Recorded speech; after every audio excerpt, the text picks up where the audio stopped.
Mm.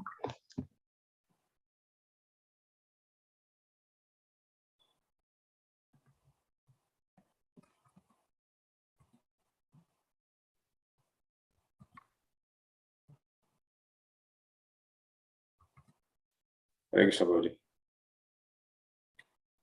Hare Krishna.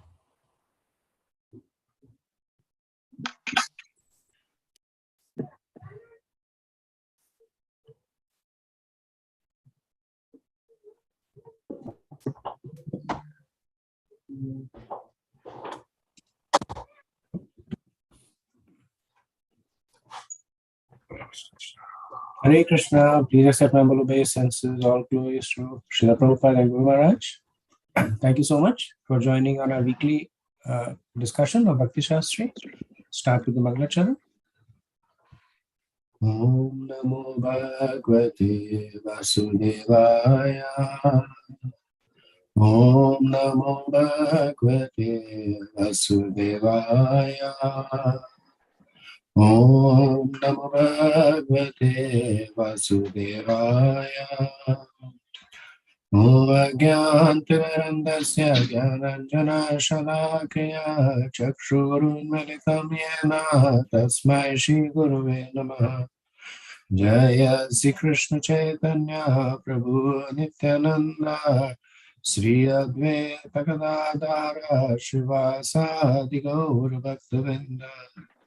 Hare Krishna, Krishna Krishna, Hare Hare, Hare Rama, Rama Rama, Hare Hare.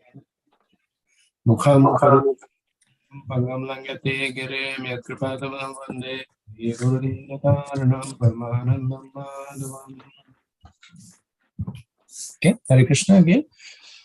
So we ended last time with obviously chapter 2.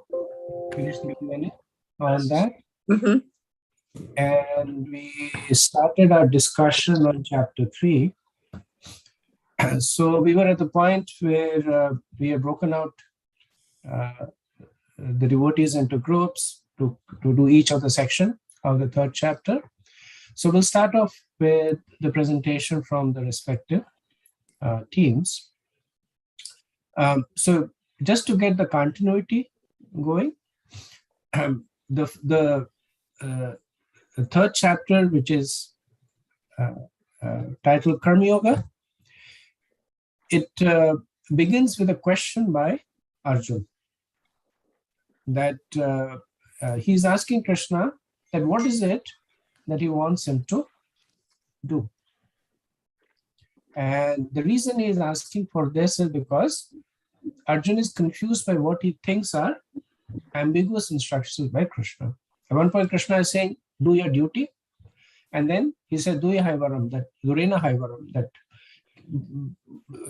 by Buddhi Yoga, keep all these abominable activities far away.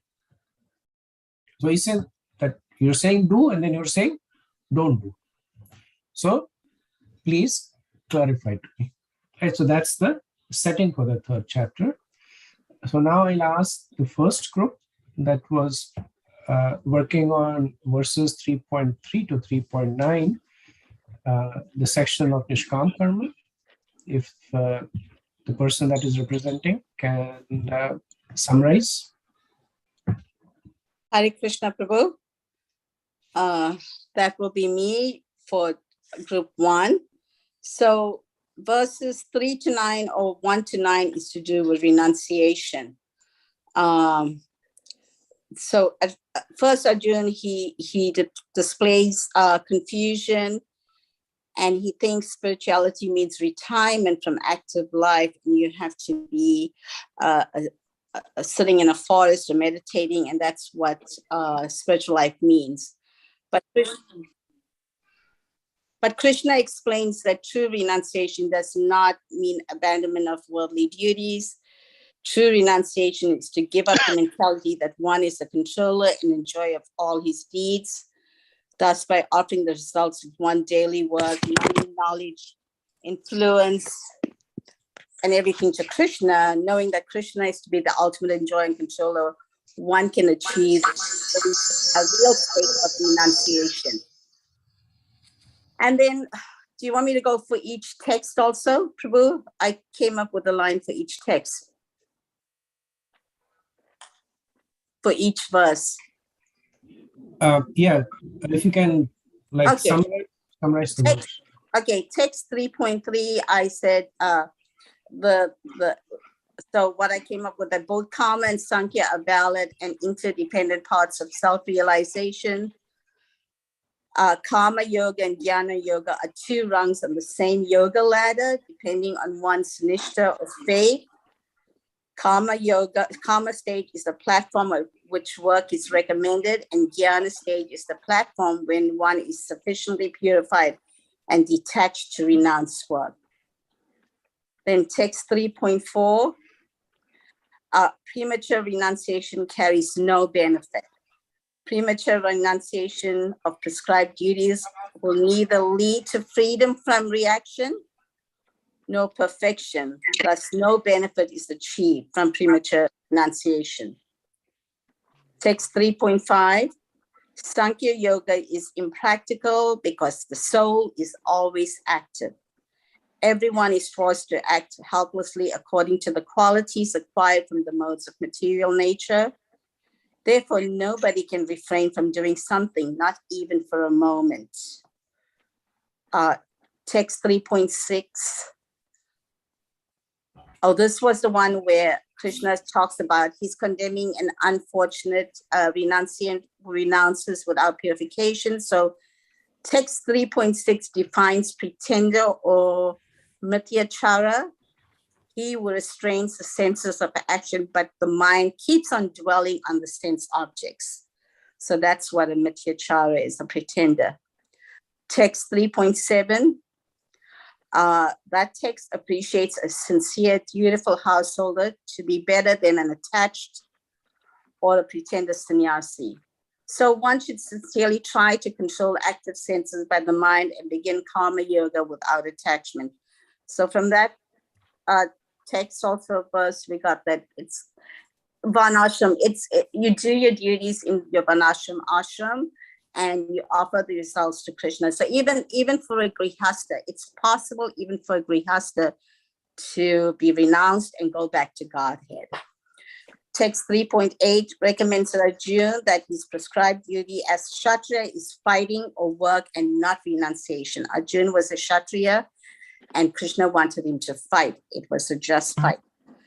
And one cannot even maintain one's physical body without work. We always have to be doing something. Text 3.9, work done as a sacrifice, yagya for the satisfaction of Krishna, is a means of liberation from all bondages in this world. And that's what we do with Hare Krishna. So if you were to use one word to summarize this section of the chapter, the instructions of Krishna, what would it be?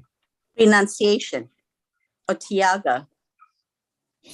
Okay, close. Thank you. Let's move to the next section, group 2. Hare Krishna, Prabhu. This is group 2. Hare Krishna, Prabhuji. Our question was, after rejecting karma kanda, why does Krishna glorify it? Sacrificial activities are called karma kanda or fruitive activities. A conditioned soul entangled in material contamination is sure to act in the material atmosphere, and the process by which the conditioned soul can get out of the material atmosphere is through the Bhakti Yoga process. Karma Kanda is a stepping stone to enter into the Bhakti Yoga or Buddhi Yoga process. Men with less intelligence cannot go directly into Bhakti Yoga. It is easy to follow the Karma Kanda rituals, which is mentioned in Vedas, to please the demigods. Those who are interested in fruitive results worship demigods by various sacrifices. In verse 10, Krishna says that material creation by the Lord is a chance offered to the conditioned souls to come back home, back to Godhead. In text 31, Krishna says that the human form of life is the only loop by which one may get out of this entanglement. By performing karma kanda rituals or yajnas, and by regulated sense gratification, a person is taking care of the desires simultaneously. The spiritual elevation is also taken care of. Thus, a person is gradually elevated to the platform of release from material bondage and associate with the Supreme Lord and engaging in the transcendental loving service of the Lord. The whole purpose of Karmakanda is to elevate a person in spiritual life. Hare Krishna. Mataji, sorry, I'm confused. Were you in group 2? Yeah. Mataji, we were in group 3. We were in group 3, Mataji.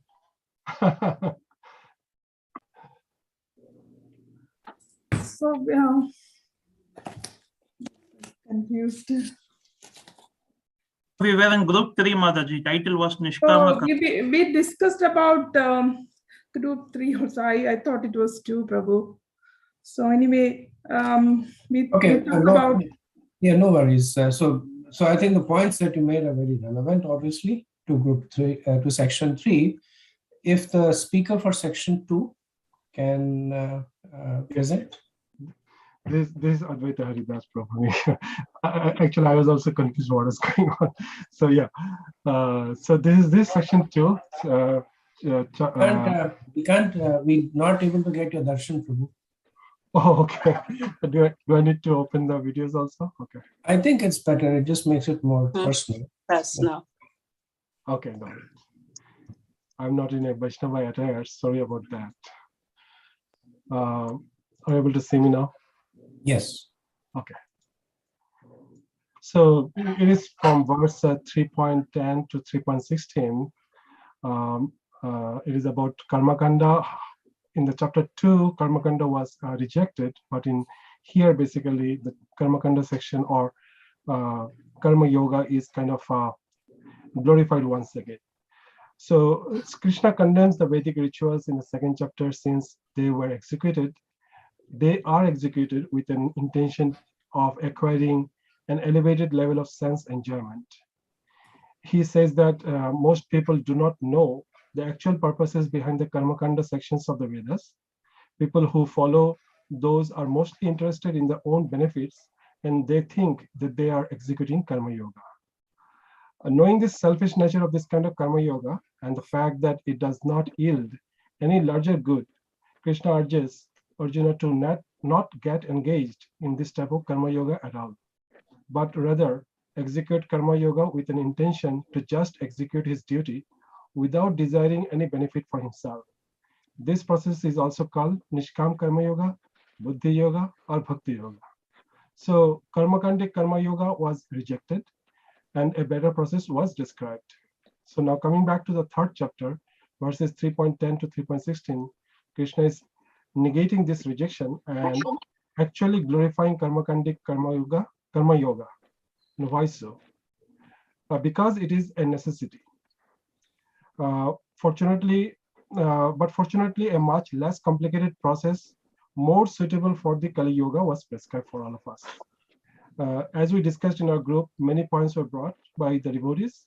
Main reason why the Karmakanda process of Karma Yoga is necessary is the fact that Karmakandic sacrifices actually satisfies the demigods, and by being satisfied, they supply all the necessities of life to the general population. Demigods are satisfied through sacrifices because the results obtained through the previous sacrifices are offered to them once again, almost in a cycle. If one does not do that, it is actually stealing and it causes only sin. Another point was following Karmakandic Yoga is better than acting whimsically without any basis from the Shastras. In fact, acting whimsically may yield disastrous results and also cause misery and bad karma to people. It is going to be a very, very sinful life for them. Living for only one's own benefit is not actually life itself. In the end, one important point here is executing prescribed duties is also a form of sacrifice. And Srila Prabhupada mentions that Sankirtana is the best sacrifice in this age of Kali. So, as devotees, we are fortunate that we are able to execute the cycle of Karma Kanda, but in a much more easier way. In fact, we do it automatically. Hare Krishna. So, Prabhu, if in one line you were to summarize that Krishna rejected Karma Kand in second chapter, now he's reintroducing Karma Kand. Why? So it is basically one step towards the higher level. So we should not reject karma kanda completely, because there is a purpose behind it, and as Prabhupada has mentioned in his purport, basically that karma kanda for us devotees is the sankirtan. So we are automatically doing it. So sankirtan is our karma kanda. That's what basically I think we can summarize. Sankirtan is equal to karma kanda for the devotees. Okay, very good. Thank you so much, Prabhu. So we did section 3 already. Let's go to the last section, which is verses 36 to 43. Is Sankirtan part of Karmakanda? I thought Sankirtan it's more part of Karma Yoga rather than Karmakanda. So if I explain it more, so yes, you're right, Mataji, to a certain degree. So karmakanda is basically ultimately sacrifices, yagyas, as it is called in Sanskrit. So we are supposed to execute a lot of yagyas as a part of karmakanda. Now, what Srila Prabhupada said that no, Sankirtan is the best yagya or sacrifice for the age of Kali. So instead of following all the Vedic karmakanda yagyas, if you just do the Sankirtana yagya, that is going to satisfy all the Vedic rituals that we are supposed to do. So from that perspective, the Sankirtana is a Vedic karmakanda. You can say it from that perspective, but yes, it is not exactly, but from Prabhupada's perspective, it is the best yagya that we can do in this age of Kali. Make sense? Yes. It's just, I thought the Karmakanda, it's a fruitive activity. I mean, it's a good activity, but you still want fruits. But Sankirtana is supposed to be without desiring the fruit of this yagya. It is that it is true. So we are not going to get any kind of fruitive result out of Sankirtana. It is supposed to give us only spiritual benefits. But to a certain degree, Sankirtana is also going to satisfy the demigods. And demigods being satisfied, they will give us the necessities of life. So so it is not exactly, I must say, logical to the point, but Sankirtana includes all the Vedic karma kandas, basically. Let us put it that way. So it is going to satisfy the demigods, and demigods are being satisfied. They are going to give all the benefits that we are supposed to get out of the Vedic karma kanda, but it is being satisfied through the Sankirtana yagya. Okay, Hare Krishna. I was also in the group number 2, and if I was to summarize it in one line, I would say that Karma Kanda is necessary to purify ourselves because it was given by Lord Vishnu. And when we surrender, when we do Karma Kanda, that's basically an activity which is approved by Vedas. And Vedas, the source of the Vedas is Vishnu. That's how we get purified and go to the next step. So there's one more very fundamental reason. I'm trying to get that out. So everything that you're saying is correct. That Advaita said, you said is correct. But there's a very fundamental reason why Krishna again presents Karma Kanda after rejecting it.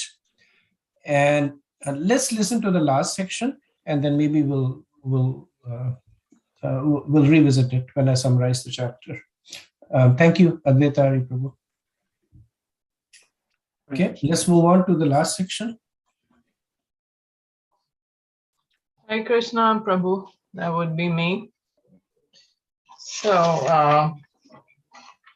The impediments on the path of nishkama karma and how to overcome them. So in 36, Arjuna says, O descendant of Vrishni, by what is one compelled to sinful acts, even unwillingly, as if engaged by force? And to which Krishna replies and says, it is lust only, Arjuna, which is born of contact with the material mode of passion and later transformed into wrath, and which is the all-devouring sinful enemy of this world. So the prime impediment on the path of nishkama karma is very clearly mentioned is lust. Lust is more subtle than wrath. Unsatisfied lust results in anger. From anger, we get to delusion, and from delusion, bewilderment of memory.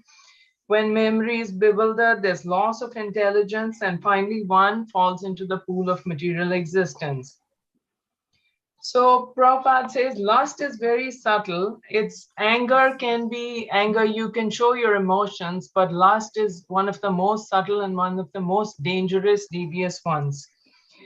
If lust is very, and if the mode of passion, instead of being degraded to the mode of ignorance, if we elevate to the mode of goodness, by the help of prescribed duties, one can be saved from the degradation of anger by spiritual attachment. Then in verse 38, Prabhupada gives us the 3 levels of lust. The first one is fire covered by smoke. The second one is when the mirror is covered by dust. And the third one is the embryo covered in the womb. So the first one is when there's smoke around fire, but you can even see the fire. So it's not that dark. The second one is when the mirror is covered by dust. You can see the mirror, you probably cannot see your reflection. And the third one is the deepest, is the strongest level of lust, is the embryo that is covered. So how do we free ourselves? How do we overcome this? We first need to know where the enemy resides. The enemy resides, as Prabhupada explains, is in the mind, intelligence, and the senses. Prabhupada also explains that of these 3, the easiest one to work with are the senses.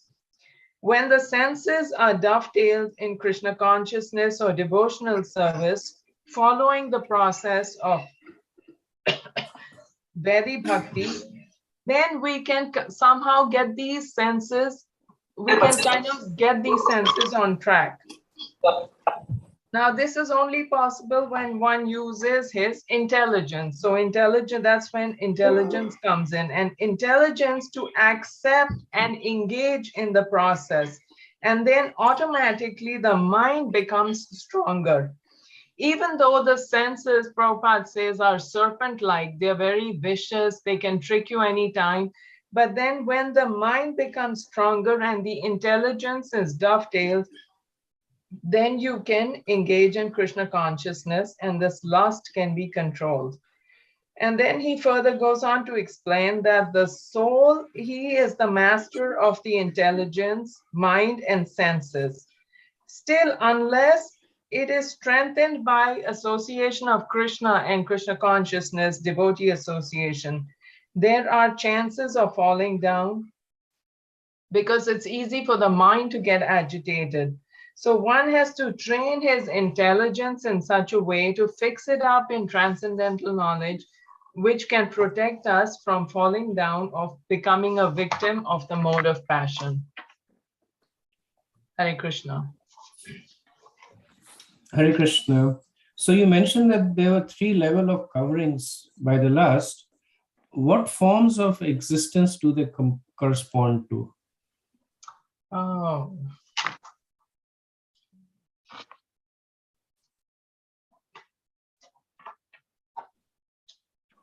Yeah, just or anybody else in the group. I don't want to put you on a spot, Mataji. You're volunteering, that's good. Anybody else in the group can answer.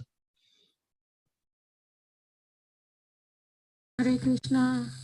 Prabhuji, is when the fire is compared that the fire is with the jivas in the mode of passion, and the mirror is I believe it's in with the comparison with the animals and the other jivas, and the third one, which is the embryo, the least conscious, it is compared with the trees. With the plant. Yes. Thank you. Thank you very much. Okay, very good. So let me stitch this together for the sake of continuity. So when Krishna speaks the second chapter, he presents Arjun with a summary of what he is going to be speaking. That's why it's called Contents of the Gita Summarized.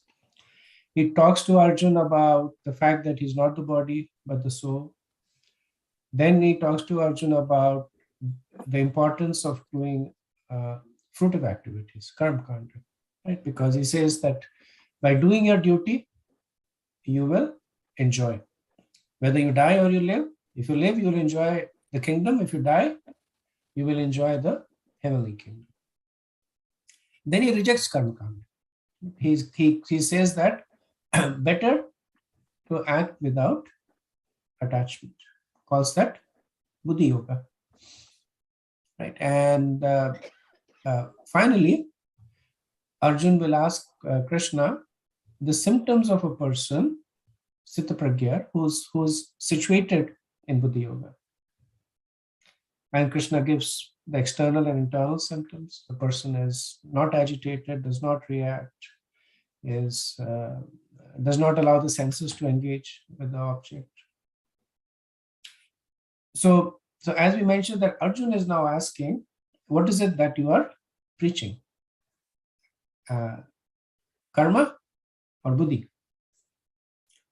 So in the first section, and this is a very, very key point in the Bhagavad Gita that can be used for us to understand so many apparent contradictions in the messages of Krishna in Gita and Vedas in general, which is adhikar. Because Krishna does not reject renunciation. What does he reject? False renunciation.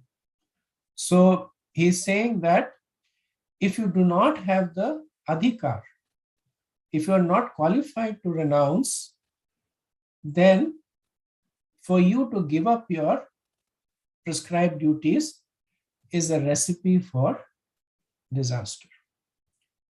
So this notion of adhikar is very key in our understanding and resolving the scriptures.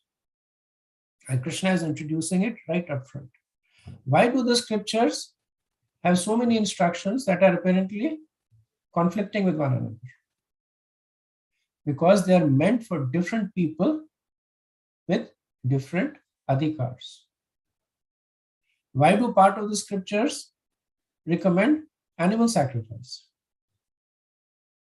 Why are there some scriptures that recommend demigod worship? So if somebody is asking you these questions, then the understanding that we have to give is that the scriptures are meant for everyone. And because everyone does not have the same level of advancement, the scriptures cannot speak the same message. Within 700 verses of Bhagavad Gita, Krishna is talking about 3 different paths for people with different levels of advancement. That's why right up front, he says that if you are not qualified to renounce, then mithyacharasa uchyate, then you will be a pretender. Now, the follow-up question is that, and this is an implied question, not an explicit question, that what to do if I do not have the qualifications to renounce. And Krishna says, I have an answer for you. Karma Kanda. If you are still attached to the fruits of your activities, if you are still attached to the activities themselves, Karma Kanda. And then Arjun might say, then there is no hope for people who are not at that level to renounce. Krishna says no. The process of karma kanda is such that while it satisfies your desires, it also expunges your desires. So we often say that karma kanda is for sense gratification. That is not true. There is an important qualifier that comes before it, which is controlled sense gratification, regulated sense gratification. Sense gratification as per the scriptures. That is the modifier that purifies the practitioner and elevates him from one level of adhikar to the next level. So when one is following one's prescribed duties, along with the concessions to enjoy are prescriptions in terms of what to do and what not to do. Srila Prabhupada gives the example of Grahastha, that the Grahastha life, it has a license to enjoy. There is a license for sexual enjoyment. There is a license for hoarding wealth. But along with each of the license is restrictions. Only within the institution of marriage, only for the purpose of procreation. You can earn wealth, but what is the prescribed duty of the Grahastha? Give in charity. So when you follow these injunctions, then one automatically develops gradual detachment. So the person may be hoarding wealth, but then the injunction is give in charity. So what happens when you give in charity? Then you develop this detachment to the wealth, that this is not completely for me to enjoy. When you eat sumptuous food, there is also the injunction to feed others. As per Manu Samhita, a Grahastha is not supposed to eat until he makes sure that within a certain distance of his house, everybody is fed. Now this is Kali Yuga, we don't follow that, but that's the injunction, that you can only eat after in villages. You still see that giving of alms is very, very prolific. They may not be very rich or very opulent, but they give alms very generously. There are traces of Vedic culture over there. They may not know the reason, but it has been given to them by generations. So that's the beauty of karma kanda, that for those who are not detached, it allows them to engage the senses with the objects while developing detachment. Now there is a second advantage to karma kanda, which is not explicitly stated, but Bhurijan Prabhu, he writes a mini essay on it. Very nicely he presents it. When one is following karma kanda and doing the prescribed duties, then one is developing faith in the scriptures. Because where are you getting the prescribed duties from? Who is saying that these are the duties of a Grahastha and these are the duties of a Brahmana? The scriptures. So when you follow them, you develop faith in the scriptures. When you develop faith in the scriptures, then the next step is, what else do the scriptures say? So then the scriptures will gradually elevate you. So this is an excellent tool that Krishna provides us to develop faith in the scriptures. That's why the scriptures are multifaceted. Whichever propensity you have, the scriptures give you an opportunity to engage with them.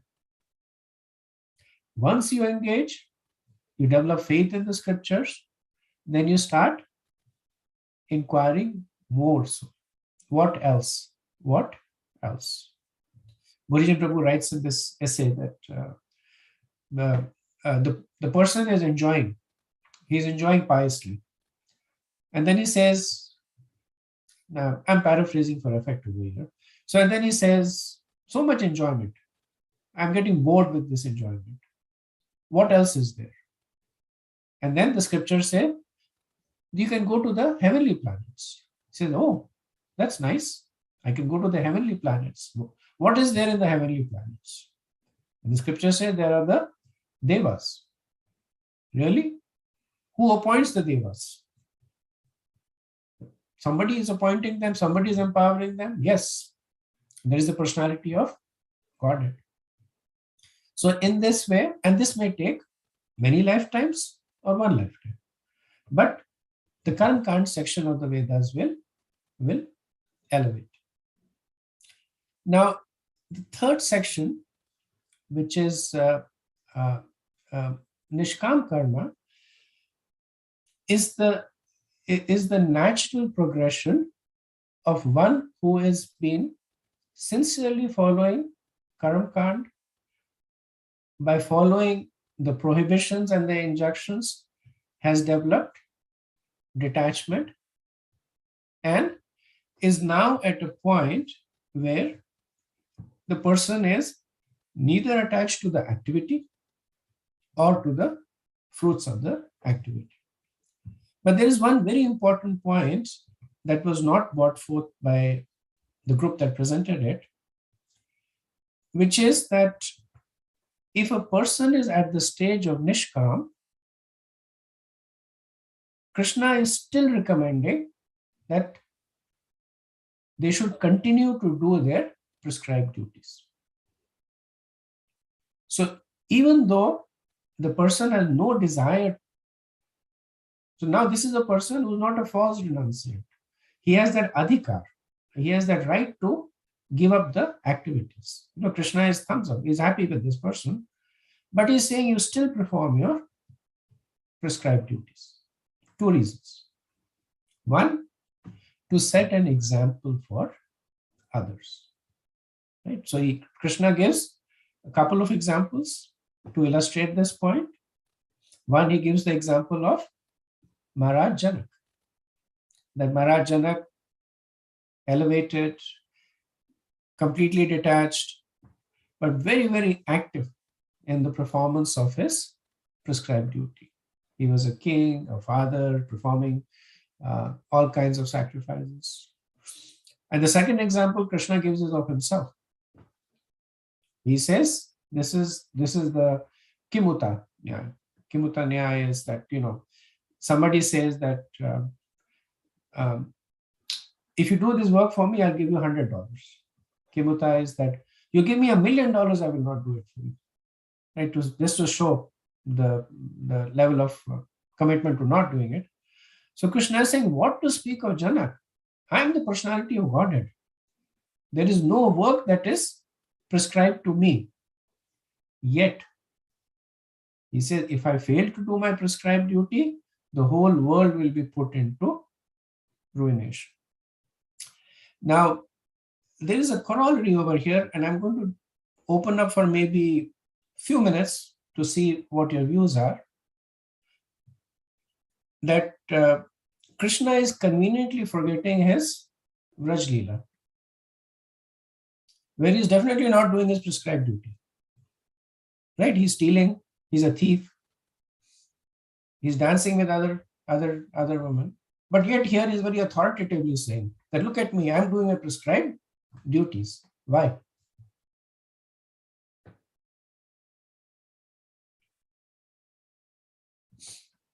Yes, Anantacharya, Prabhu.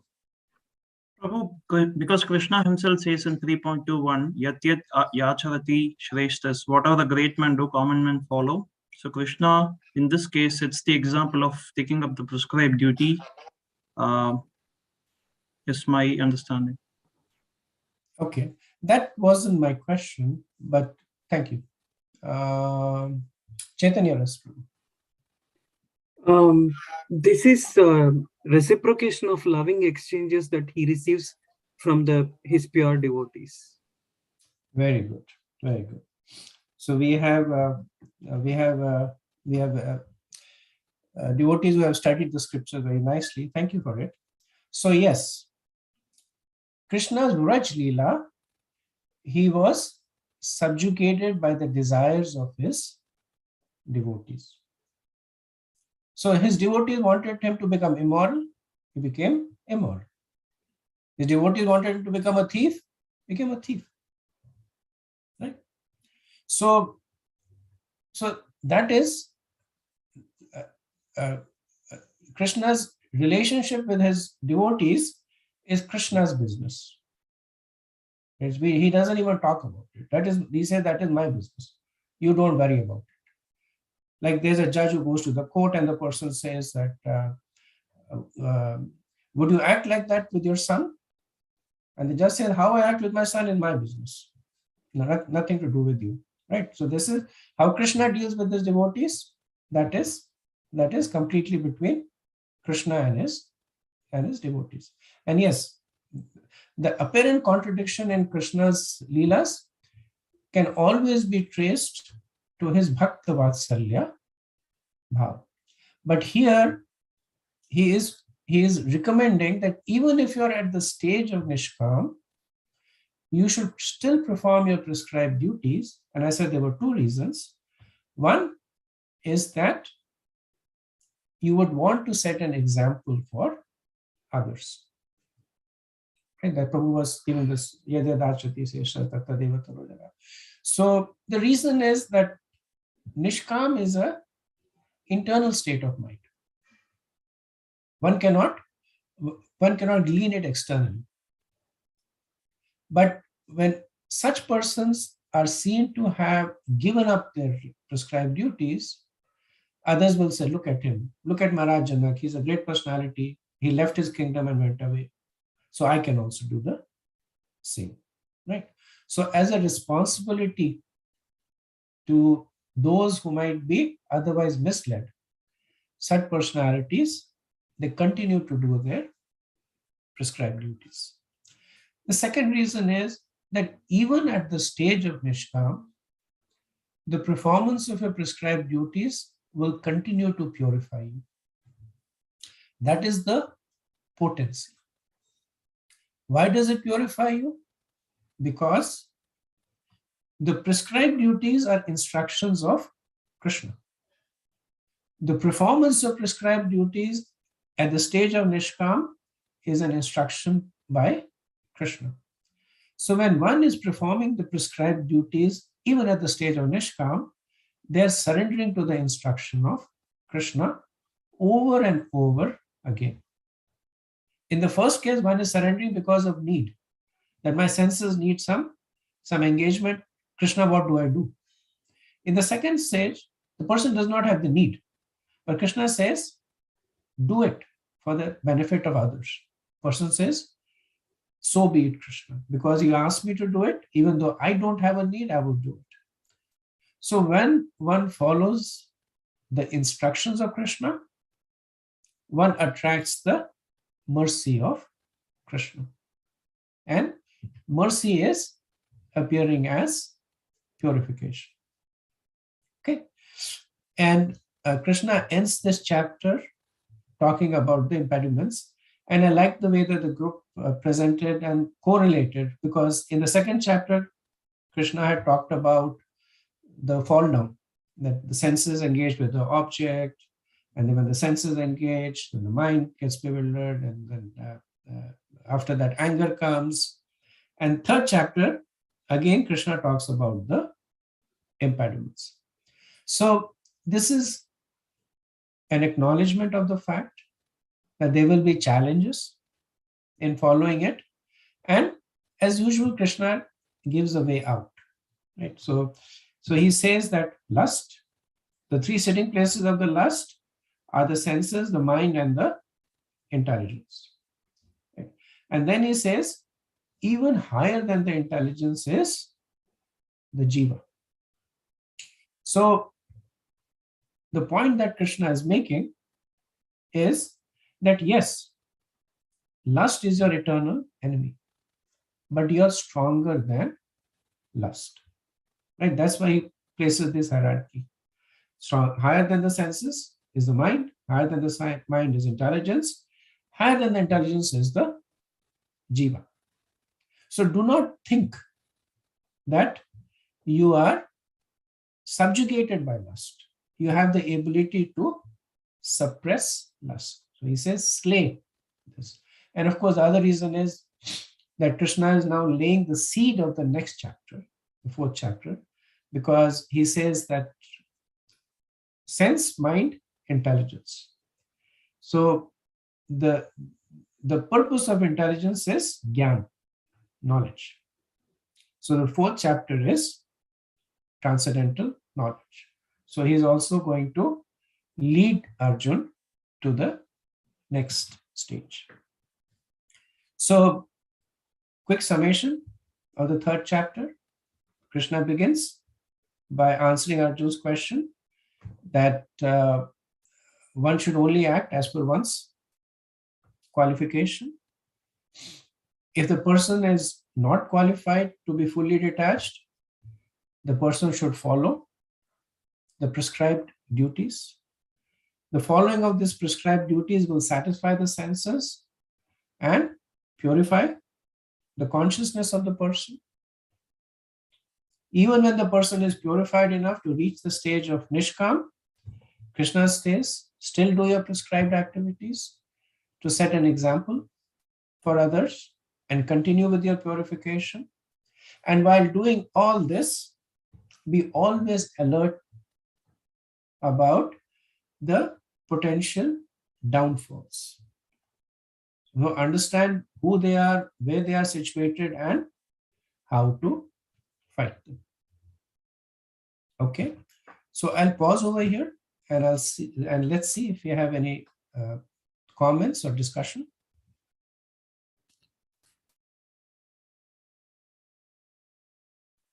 Okay.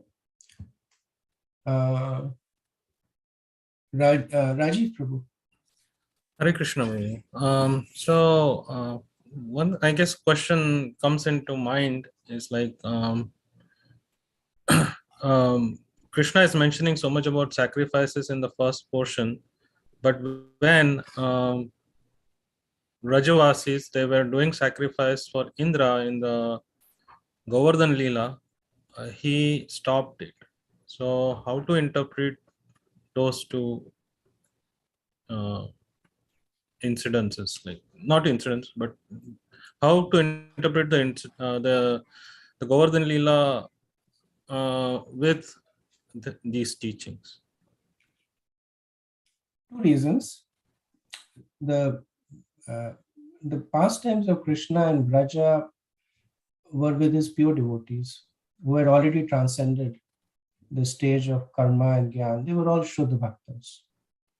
So no need for them to do it. Yet they were doing it. Krishna was using them for preaching purposes. He stopped the yajna, taught Indra a lesson, essentially teaching us a lesson of the futility of demigod worship and the importance of worshipping him. So after you see the Govardhan Leela, you walk away from it. The message that stays in your heart is Krishna is the supreme, right? So one who witnesses the Govardhan Leela either in the pages of the Bhagavatam or through the mouth of a pure devotee will walk away with this understanding. Krishna is supreme. He'll never be deluded by. That's why devotees have this big problem I'm saying within quotes, that demigod worship. Why does Srila Prabhupada keep talking about demigod worship? Everybody knows Krishna is supreme. That's because we grew up in this environment. we saw the Govardhan Leela, we saw the other Leelas of Krishna. So it's not even a question in our mind, but factually speaking, 95% of the Vedas talk about demigod worship. Because 95% of the people are demigod worshippers. I mean the Vedas 95%, but people, I don't know. Must be 99 actually, I'm making that number up. But most of the people are demigod worship. Right? So that's why Krishna does these leelas to instill in their heart. Okay. Thank you. Gayatri Mataji. Hare Krishna. So I have the following question.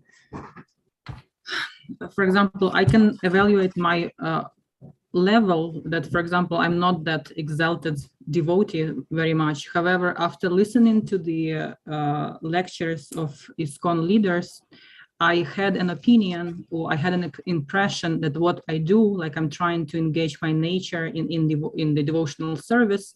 So I was thinking to myself that probably I was doing Bhakti yoga. However, after your explanation of Karma Kanda, to myself, I realized that actually I'm doing Karma Kanda, not Bhakti yoga.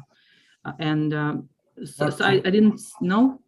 So how is the Karma Kanda, if for example, you mentioned Karma Kanda is eating sanctified food, how is that Karma Kanda of eating sanctified food different from Bhakti yoga eating sanctified food? The difference between, it's a good question. It was a question that I was planning to put to the group, but since you put it, I'll answer it. The difference between Karma Kanda and Karma Yoga is, so wherever you see the word yoga, it means that Krishna is in picture. If you don't see the word yoga, Krishna is not in the picture. So yoga, what does yoga mean? Right? Yoga means, Prabhupada says, yoke, like connecting, bringing together. So yoga is what connects us to Krishna. The difference between Karma Kanda and Karma Yoga is Karma Kanda connects the jiva to the demigods, Karma Yoga connects the practitioner to Krishna. When we offer food, we offer it to Krishna. Whatever sacrifices, Advaita Prabhu was making the point, whatever sacrifices that we make, they are directed towards Krishna. So it is not Karma Kanda, it comes in the category of Karma Mishra Bhakti. We are not at the stage of Shuddha Bhakti, we are not performing pure devotional service, but Karma Mishra Bhakti means that the activities that we perform it for the pleasure of Guru and Krishna, trying to connect to Guru and Krishna. Okay, good question. So, one moment. I have, for example, a question. Sometimes, I mean, I can think, I mean, I can call it as if I'm performing it to satisfy Krishna, but in reality, I know that I just have this desire. So is this, what is this, Bhakti Yoga or Karma Kanda still? No, it's still Bhakti Yoga. In the Bhagavatam, Prithu Maharaj, he gives a very wonderful example that when you burn a stick, the fire is always the same. If you're burning a sandalwood stick, you get nice incense smell. If you burn a stick that is full of water, you will get steam or something like that. But the fire is the same. So any activity that we are doing for the pleasure of Krishna is bhakti. Now, a more advanced devotee will do it completely for the pleasure of Krishna. Sadhakas like us, we will say 50-50 or 20-80 or 5-95, right? So take the example of offering. When we cook, what do we say? Today I'm in the mood of eating XYZ, whatever we want to eat, we cook it, we offer it to Krishna. So whatever we are cooking, for whose pleasure is it? Our pleasure, right? We want to eat puri aloo today, so we cook puri aloo. But then we offer it to Krishna with love and devotion. Now, when we get advanced to the stage where when we only offer what Krishna likes, then yes, that is Shuddha Bhakti. But just because it is Mishra Bhakti does not mean that it is not Bhakti, right? Important point to understand. Prabhupada says that a green mango and a ripe mango are the same, only difference of time. So just because practicing devotees, they perform bhakti on the platform of their own desires. Somebody might sing kirtan because they are very good singers and they like the fact that they are singing and people are appreciating it, right? So there is some personal desire to sing, but yet they're singing kirtan, Mishra Bhakti, right? So Shuddha Bhakti is a process that will happen to us through successive endeavors of our own and mostly by mercy of Guru and Krishna. But important for us to understand that it is bhakti. We should never deviate from that understanding. And you also mentioned that Janaka Maharaj was on the Nishkam level. However, he was still performing his duty. So Janaka Maharaj, what was he doing? He was doing Nishkam Karma Yoga, or what? When he was performing his duty, what was he doing actually? So at least in the context of Bhagavad Gita, it is simply said that he was performing Nishkam Karma. Now, from a wider context, we know Janak Maharaj, father of Sita Devi, Lord Ram was his son-in-law. So he's obviously a great devotee. So an exalted devotee. But within the context of Bhagavad Gita, his example is given to show that he was detached from fruitive activities, but he was performing it for the sake of setting an example to others. So that's Nishkam Karma, not even Nishkam Karma Yoga, just Nishkam Karma. Within the context of Bhagavad Gita. Okay. Yes. It is used to show that example. So then Krishna has, so look at the flow of the Bhagavad Gita. Krishna has yet not introduced himself, right? Has Krishna spoken about himself so far? Even one verse? Not spoken about himself. So where is the question of bhakti? Where is the question of yoga, right? So only when he speaks about himself, then he will start saying about how can you connect to me. Right now, he's talking to Arjuna about the various categories of karma. Okay, let's see how we're doing with time. We're actually running out of time. We have a few questions. So what I'm going to do is I'm going to ask you to hold on to your questions, but I want you to, so for the next week, I would like you to divide yourself into 4 groups. And if you could present 4 skits. I'm going to share with you the title of the skits. And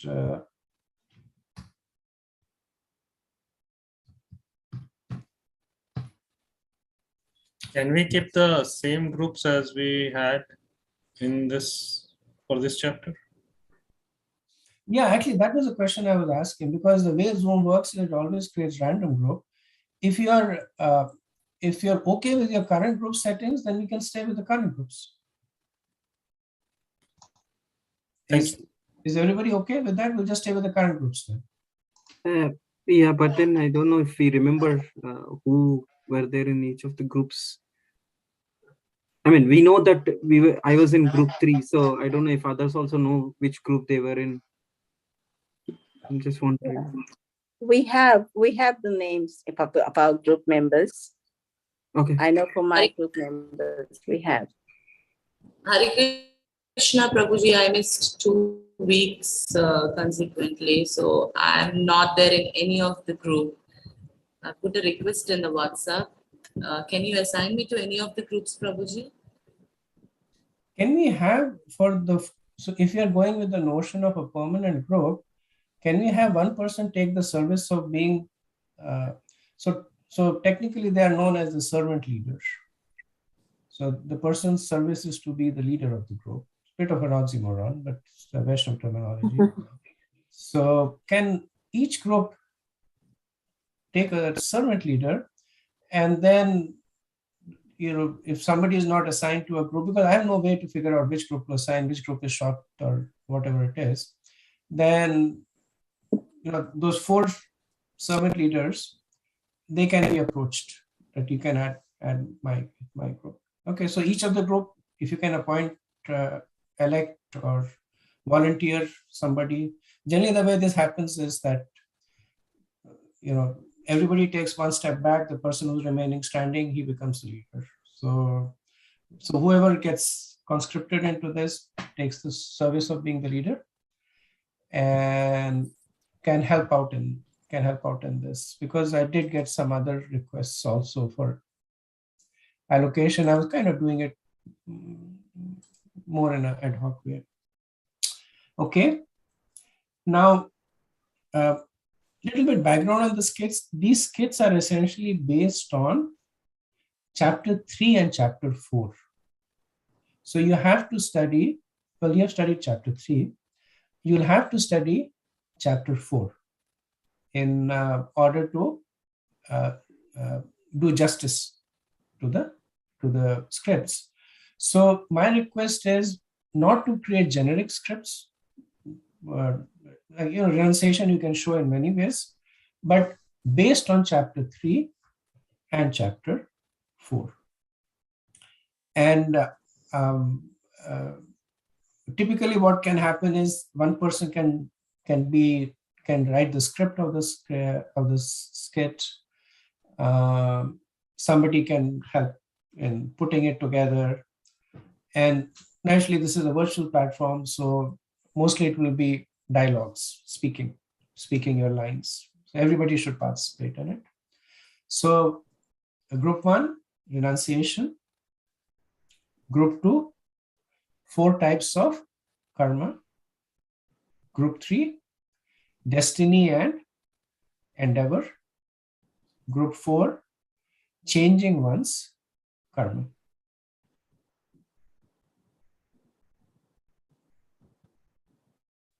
Okay.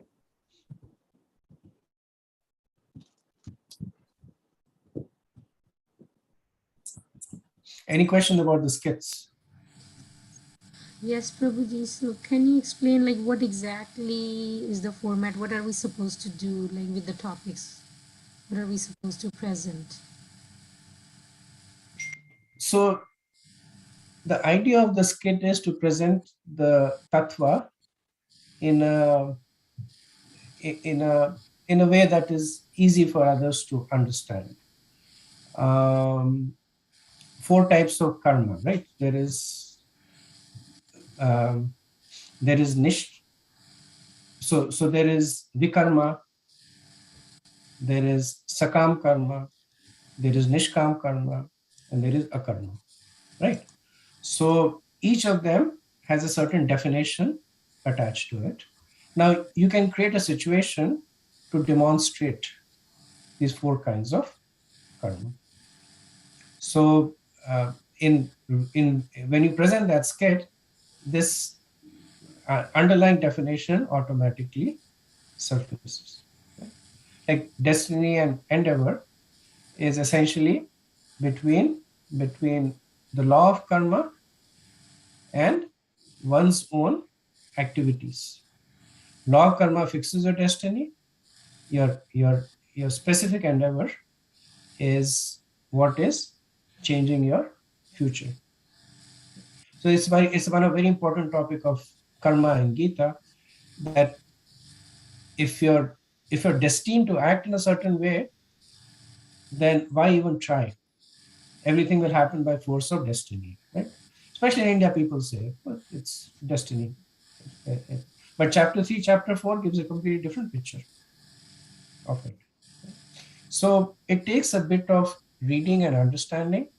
So again, my request would be to, each of this topic has many connotations to it, can be presented in different ways, but restrict to the instructions in chapter 3 and chapter 4 in presenting these topics. So it's like everybody participate and they become one character, like a skit, or one person is presenting it only? No, I would say good for everybody to participate.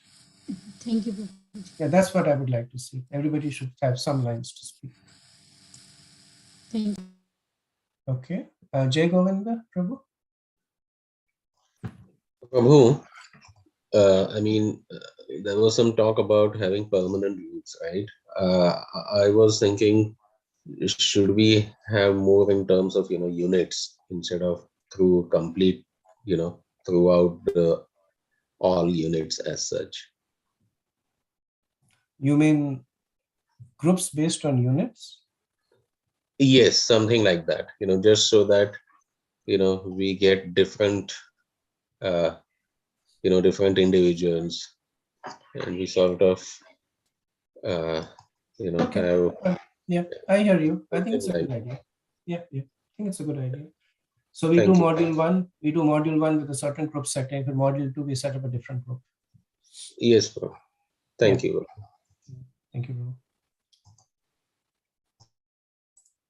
Okay. Not able to see the hands with the presentation mode. Yeah. So we have Shobhamai Mataji.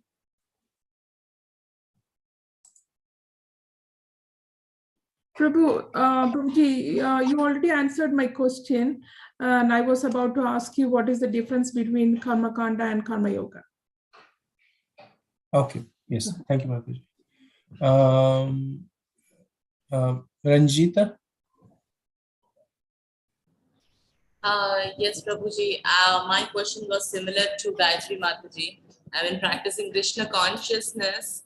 I was thinking like, whatever I heard from Guru Maharaj's lectures, it is a part of Bhakti Yoga. And then just now you told I was having a different idea about Karma Kanda, and then you told that it's control sense gratification. And practicing Krishna consciousness is like by unknowingly we control, knowingly or unknowingly for me, we control sense gratification, whatever by following four regulative principles and like process of Krishna consciousness, offering bhoga to Krishna, and all the things are like they are controlled satisfaction, and whatever we do, we dovetail it to Krishna and Guru Maharaj. You answered it very well, Prabhuji. I got my answer. Sorry. Thank you. And you explained it real well also. Thank you, Mataji. Rajkumar, Prabhu.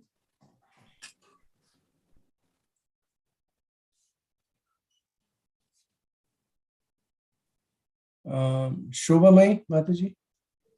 Oh, Prabhuji, I have a question. Can I be with group one? Vamshi Prabhu is from Arizona, so I want to be in that group. Is that okay? I guess it's okay by me. What I would say is that once the group select a leader, then the idea is the group should be balanced out. There should be similarly sized groups. And then I think you can work it out amongst themselves. It's difficult for me to do all the permutations, right? So I think once the group self-selects or elects a leader, they can publish it in the WhatsApp. These are the 4 leaders. So let's assume you're in group 4, you want to go to group 1, then you can contact the leader from group 1 and say that, can I go there? And maybe there'll be a swap or something like that. Yeah. Okay, thank you, Prabhu. Okay.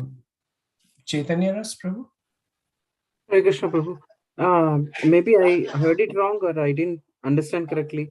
I think in one of the discussions, one of the Prabhus or Mataji said, Sankirtan Yajna part of Karma Kanda. Either I heard it wrong or I didn't understand it. How would Sankirtan Yajna be a Karma Kanda?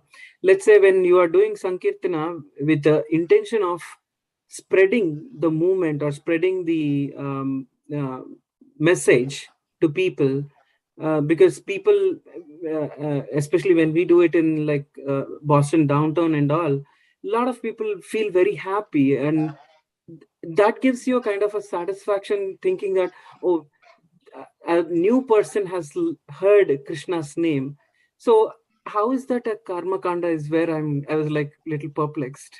It's not Karma Kanda. The context, Prabhu, is that Srila Prabhupada very mercifully, he tries to correlate the various the various angas of the Vedas to show that this is included in Bhakti. So what is prescribed in Karma Kanda? Performance of yajna. For a person who's doing Bhakti, there is Sankirtan yajna. Right. So Bhakti includes Karma Kanda. Oh, okay. That way. Yes, So there's this verse in the Bhagavatam that one who takes to the shelter of the lotus feet of Mukunda, then he has satisfied all the demigods, he has gone to all the tirthas, performed all the yagyas. The point to indicate there is that Prabhupada will say Bhakti is the 100 rupee note, everything else is part of it. 5 rupees, 10 rupees, 20 rupees, that way. True. Thank you, Prabhu. Okay. Rajkumar Prabhu, I don't know if you have a question or you did not lower your hand. Okay, I guess you did not lower your hand. Okay, so I'll end over here. If you have any questions regarding this kit, if you're stalled, feel free to reach out to me. I'll be more than happy to help you. So this kit we have to present in the next class, Prabhu? Absolutely. Okay. We have 7 long days to prepare for it.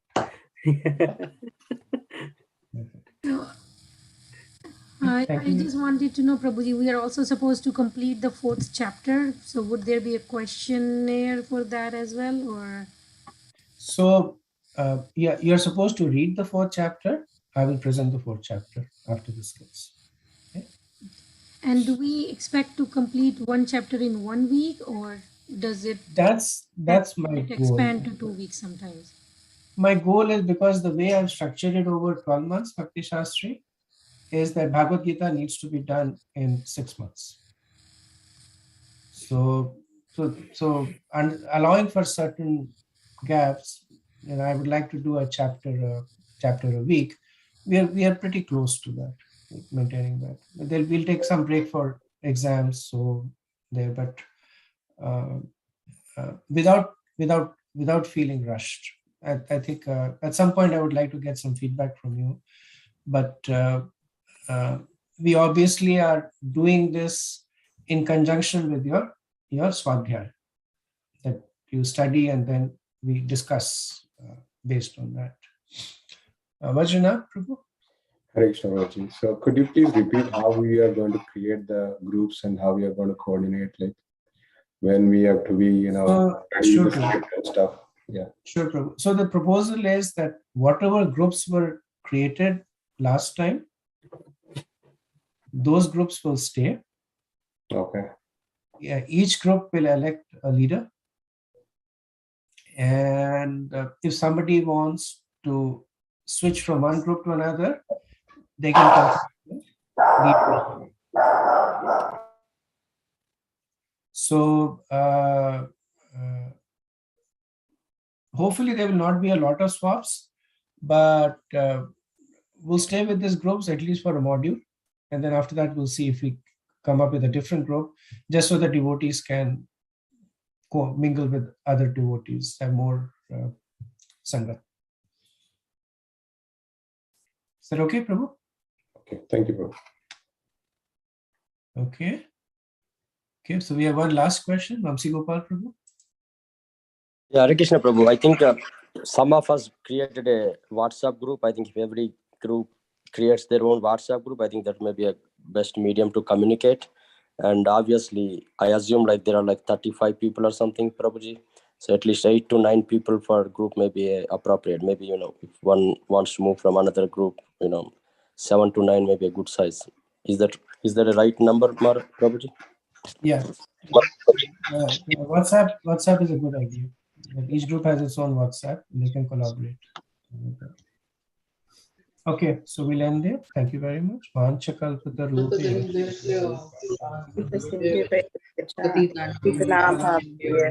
Vaishnava Namo Namaha.